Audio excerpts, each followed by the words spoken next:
Hello, it's Tom with Digital Foundry. Today I'm taking a fresh look at PlayStation VR, but this time to see what improvements, if any, you get when combining the headset with PS4 Pro. At launch, PSVR did a great job at £350 or $400 to mark out an affordable path to big budget virtual reality games. But until now, it's always relied on standard PS4 hardware to feed the headset a minimum of 60 frames per second, which is then processed to make the most of its 120Hz display. Often, PS4 has to hit this target in quite complex, taxing games, and with plenty of compromises in image quality and visual settings to achieve it. Drive Club is a good example. Here's a comparison between Drive Club VR and the original game. You can see a huge swathe of visual features are cut out to hit the higher frame rate needed to run in VR, especially lighting and geometry. The drawbacks are hard to ignore and image quality takes a big hit, but it's an essential step to making sure the game runs at a high refresh inside the headset.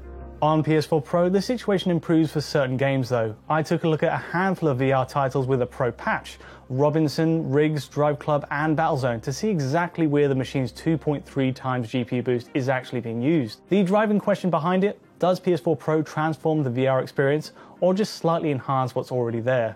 Let's take a look at Robinson first. I can tell you right away that most games use PS4 Pro's extra processing power to simply render at a higher resolution. Robinson is easily one of the best examples of this.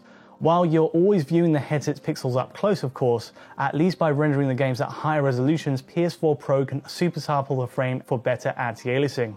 Less shimmer, less visual noise, and a cleaner, more pristine image all round. Robinson definitely benefits with the headset on, and it's easily the #1 advantage across a breadth of VR titles I've tried on PS4 Pro. In particular, you can see it to the corners of the screen. The so-called foveated rendering technique used to cull resolution towards the edges of the screen to save on performance isn't as aggressive on PS4 Pro. There's still a blur to peripheral vision, but even in a side-by-side shot, its obvious details are much crisper compared to the standard PS4 at the edges. Now, we have to admit, the snag to this comparison is the fact I have to capture using the social screen view, which adds its own processing. It means whatever difference in clarity there may be in the center between standard PS4 and PS4 Pro, it just doesn't come out as effectively as it does with the headset on. I'm afraid it's a fundamental flaw in really showing off the main advantages of PS4 Pro with PSVR. Usually we lead with evidence, and hopefully you can see some difference with Robinson at least, but this is one where you really have to experience it for yourself. So you'll have to take my word for it, Robinson is right up there as one of the biggest beneficiaries of an image quality boost. There are other perks to playing Robinson on PS4 Pro though. Crytek has detailed several visual enhancements beyond resolution, including improved screen space directional occlusion, ambient occlusion, meaning better shading between objects.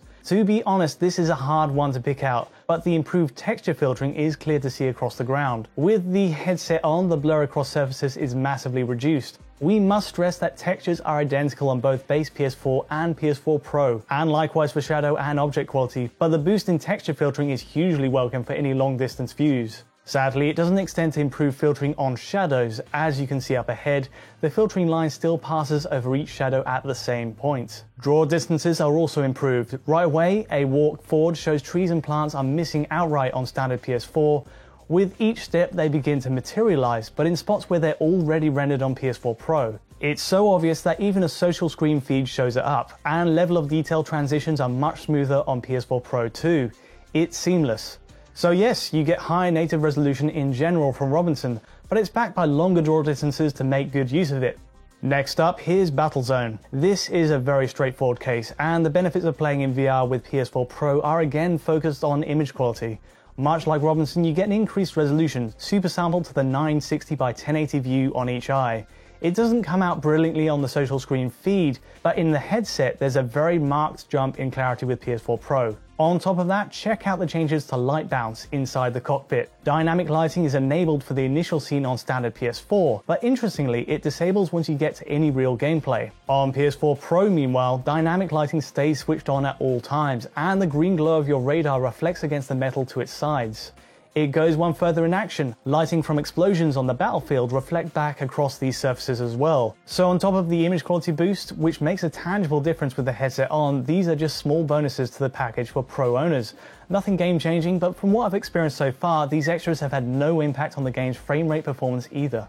And it's a similar story for Riggs. Here we have another game where the lower resolution on base PS4 shows some scaling artifacts on its mechs. With PS4 Pro, you get a vast improvement in image quality with the headset on, and again, peripheral detail is much improved with the dialing back of foveated rendering. There's not much else to speak on in terms of core visual improvements. As you can see, the effects, textures, and shadows are really on par with the standard PS4 delivery. It's a shame we can't do PS4 Pro's boost in image clarity justice.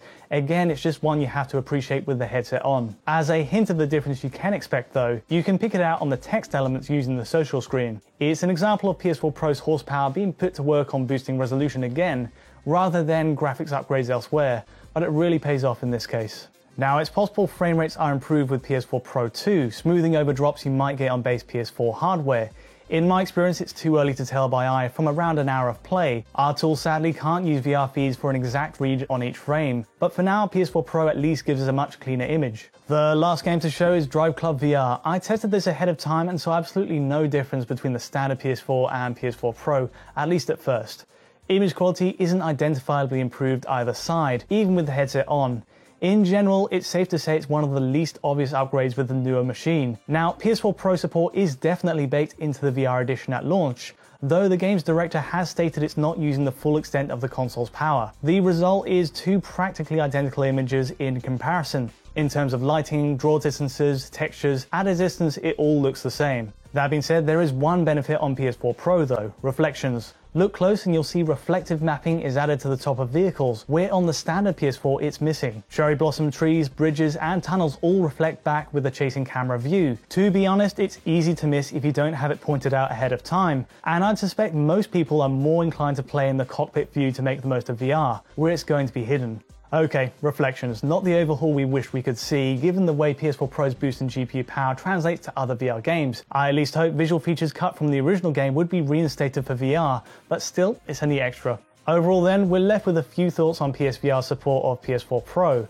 Firstly, the number one advantage for a lion's share of games without a doubt is in image quality. On the social screen it doesn't amount to much, but once you're locked and loaded with the headset on, games like Robinson and Riggs are transformed with far cleaner outputs to the headset. Secondly, visual enhancements like improved reflections in Drive Club or the lighting extras in Battlezone are usually treated as small extras to the package. At least for this first wave of supported titles, don't expect wholesale changes in graphics settings. Of course, I'd like to see more than what we're getting, but in the meantime, these are still decent results and show PS4 Pro put to work for more than just 4K TV support. Clearly, the best PSVR experience is on Sony's more powerful machine, but with a combined cost of £700 for both Pro and PSVR, that's still a lot of money if you're coming in fresh. If you already have a base PS4, it's a tall bill for premium visual quality in the headset, and I'm not convinced it's quite justified just yet. But there's really no other option if you're looking to play games like Riggs in the highest quality possible, and for the die-hard fans of VR, it's a much easier choice to make.